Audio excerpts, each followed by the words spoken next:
चाहिँ अब के भन्नु पर्दैन रहेछ यहाँनिर चाहिँ अन्त हाम्रो फुलहरू पनि सबै बिगारिदियो पानीले अन्त यता पनि छ म तपाईँहरू अस्ति पनि मैले भिडियो पनि देखाएको छु फुल डल्लै बिगारिदिरहेको छ पानीले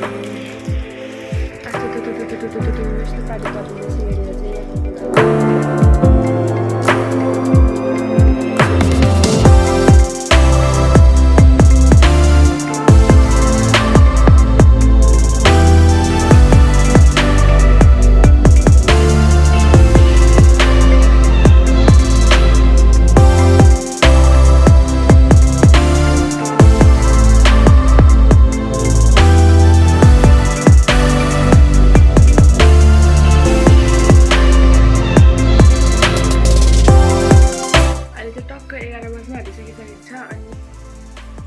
अनि म चाहिँ 12 बजीको खाना बनाउनुको लागि माछा फ्राई गर्नु आँटेको टक्कसँगले माछा फ्राई हुँदैछ पनि एकदमै जाडो भएछ यहाँनिर हाम्रो लल्लो सुतिरहेको छ अनि यहाँनिर अझै अर्को छ यहाँनिर हाम्रो कालो सुतिरहेको छ यिनीहरूलाई पनि पुरा जाडो भएछ आज चाहिँ बाहिर देख्न सक्नुहुन्छ पानी सेम परिरहेको छ पानी परेर माछा फ्राई गरिदिँदैछ अन्त यहाँनिर चाहिँ हाम्रो एकदम डेन्जर सेफ खाइसकेको छ ल सेफको त अनुहारै देखेन त सेफको बादल हो यहाँनिर अझै एकजना लायन छ मैले माछा पकाउनुको लागि मसला पिसिसकेको छु अनि यहाँनिर माछा फ्राई हुँदैछ अहिले चाहिँ हामी धनियाँ लिनु जाँदैछौँ बारीमा मैले चाहिँ गमबुट लगाएको छु किनभने यस्तो बाटो छ पानीमा त्यही भएर हाम्रो खुट्टा मैला हुन्छ त्यही भएर अनि अहिले चाहिँ हामी जाँदैछौँ धनियाँ ल्याउनु बारीमा बाहिर म पानीपट्टि सालेर भिज्दैछौँ हामी पनि हाम्रो बारी हेर्नुहोस् यस्तो छ यो हामीले छैन म त यो अस्ति नै जे होस् मेरो गमबुट चाहिँ खतरा छ जाँदैछौँ हामी धनियाँ ल्याउनु चाहिँ पानी परेर धुम्म लागिरहेछ धुला भइरहेछ हाम्रो मकै यत्रो भएछ पानी परेर राम्रो भयो बल्ल बल्ल हाम्रो मकै परेन भने मकै नपरेर एकदम मकै नै पलाएकै थिएन हामीले अस्ति रोपेको थियो बल्ल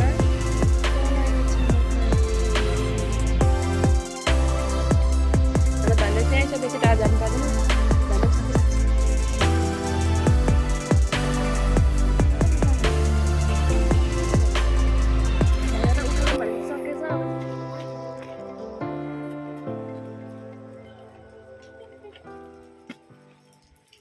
अरे बहुत मनुष्य लग रहे हो मत करो रहने दो बहुत बुरे लग रहे हो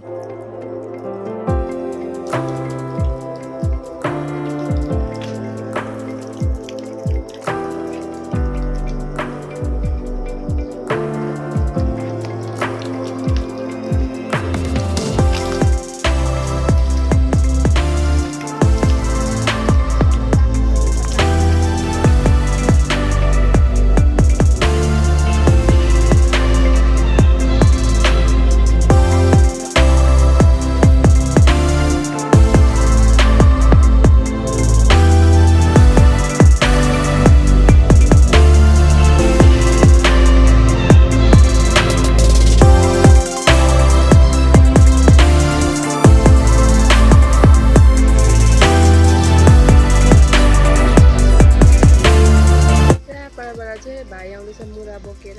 नयाँ मुरा ब्याग गरे हाम्रो जे होस् सुनेको डरो छ भाइको ओए भाइ अहिले चाहिँ म यहाँनिर लेख्दैछु यहाँदेखिको लेख्नु स्टार्ट गरेको यहाँ पुगेको छु अझै डल्लै छ लेख्नु अब चाहिँ मैले सबै लेखिसकेर पनि खाना खानु आँटेको सबैजनाले हामी दिउँसो खाइसकेँ तर मलाई चाहिँ भोकै नलागेर खाएको थिइनँ अनि त्यही भएर अब खानु आँटेको अन्त अहिले चाहिँ 3 बजिसक्यो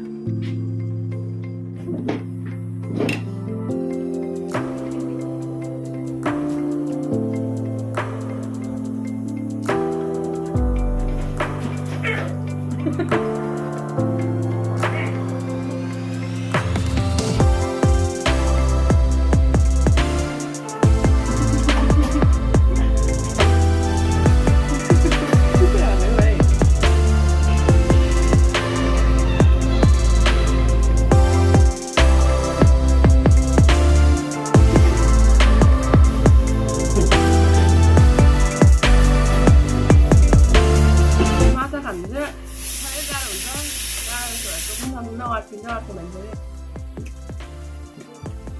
अरे साग किन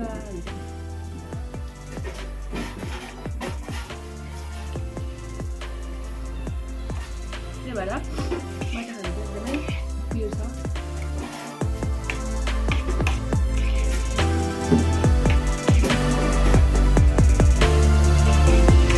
भात पकाइदिनु